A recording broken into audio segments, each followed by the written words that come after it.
of all, this one is click the line and paragraph spacing arrow and select add space before paragraph to add 12 points of spacing before last paragraph. Like I said, read these carefully. This one took me a couple of times because I wasn't reading what it was saying. And you know how Sam has it's Sam's way or the highway.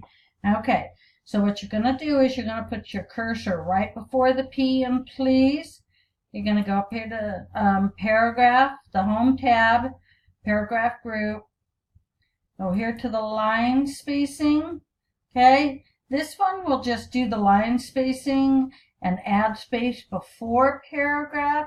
So let's see what happens when we do this. Tells us it's correct. So that's all you have to do with this one. All right. There also is another way that you can do it, and you can try it. I don't know if it'll work in Sam or not. Let's see. Okay. That you can do it. Also, again, put your cursor right before it.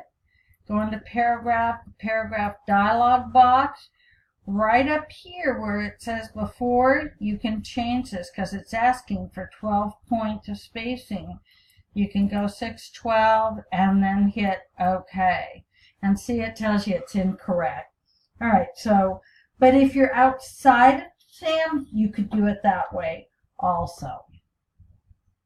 Okay, so again, what they want you to do is this. Go here and add space before, whoops, I forgot to put it by my P. All right, so go ahead here, here, and here.